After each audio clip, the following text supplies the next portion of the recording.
In 2008, the economy fell apart, but it was a quiet downfall. Banks refused to lend, businesses froze, and money stopped moving while people watched in real time. So how does an entire system fall apart like that?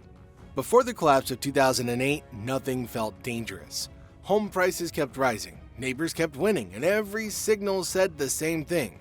Borrowing money to buy a house was the smartest move you can make.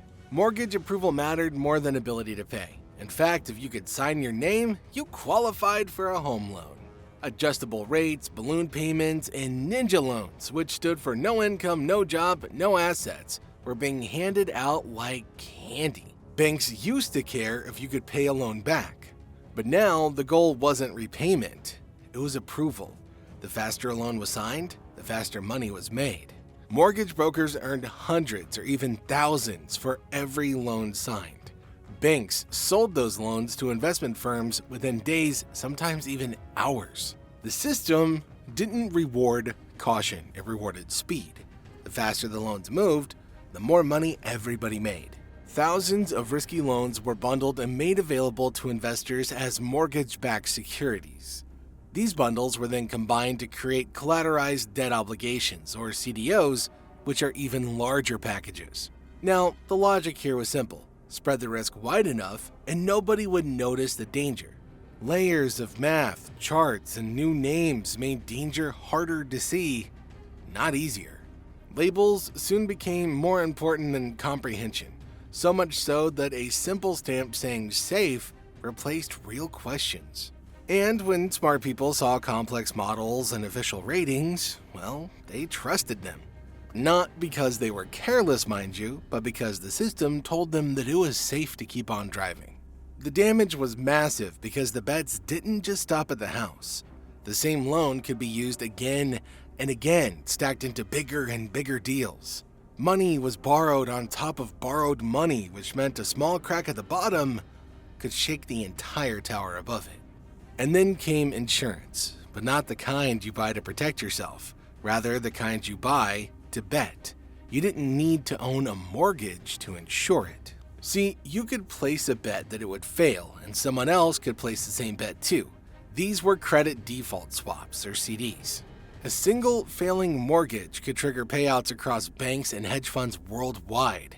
One small default could echo through the entire financial system, and it did. One loan, many payouts, all tied to the same weak foundation. So when a single homeowner missed a payment, it didn't stay local. That missed payment traveled through banks, funds, and countries. What looked like a small problem became a global echo, growing louder with every layer that it passed through. And then, slowly, the signs appeared. Houses that were supposed to keep going up, they stopped rising. People who had borrowed too much began missing payments. At first, it was quiet, almost invisible. And that's because no alarms blared, no headlines screamed, and there was just a creeping sense that something probably wasn't right. Confidence began to crack, and banks stared at assets that they didn't understand. Investments once called safe suddenly looked fragile. Balance sheets showed numbers that didn't add up, and institutions realized that they were trapped in a web of their own making. Fear didn't announce itself. Instead, it showed up as unanswered calls and frozen accounts. And then came the freeze. One big failure. A bank, a hedge fund, an institution everybody thought untouchable collapsed. And suddenly, fear spread everywhere. Banks, they stopped lending to each other. Companies couldn't borrow to pay bills or payroll. Money existed, but nobody trusted it. The credit system, which fuels every paycheck and every business deal, had frozen. And as a result, normal life slowed to a crawl. Paychecks were delayed. Mortgages were impossible. Suppliers weren't unpaid.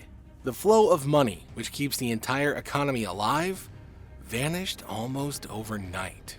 When credit froze, paychecks stalled, loans vanished, and businesses ran out of oxygen. For real people, it meant loans denied, paychecks delayed, mortgages impossible to get. Businesses couldn't buy supplies, while families couldn't get cash for emergencies. And so the normal rhythm of life, paying rent, buying groceries, and keeping a business open, all stopped. The entire system, from Wall Street towers to small Main Street shops, ceased. Money existed, but it wasn't moving, and without movement, the economy couldn't breathe. The government faced a choice nobody wanted to make. Let the system collapse and watch banks, businesses, and jobs disappear, or step in with massive aid and risk, rewarding the very people who caused the mess in the first place. Every option felt wrong, yet doing nothing would have meant total economic collapse. So Congress passed TARP, the Troubled Asset Relief Program, injecting $700 billion to stabilize banks. The Fed cut interest rates near zero and began quantitative easing, buying bonds and toxic mortgage debt. General Motors and Chrysler even got emergency aid, and together it was massive, unprecedented, and many argued necessary, a giant patch for a system bleeding everywhere. The Federal Reserve created money out of thin air to keep the system alive, a move that looked almost like magic, or like patching a sinking ship with more water. Fairness stopped mattering because survival took over. It was about one reality. Without intervention, the entire economy could fall apart. While government scrambled to save the banks, ordinary people bore the brunt of the damage. Jobs disappeared, homes were lost to foreclosure, and life savings vanished almost overnight. By 2009, unemployment hit 10%. 8 million jobs were gone, and 4 million homes were foreclosed. Household wealth in the US fell by nearly $19 trillion. Millions who had never missed a payment were suddenly underwater, owing more than their homes were worth. People who followed every rule got buried in debt overnight, their savings gone. Fear and anger swept through communities everywhere. Meanwhile, the banks that had broken everything, they made it through just fine, which created a stark contrast.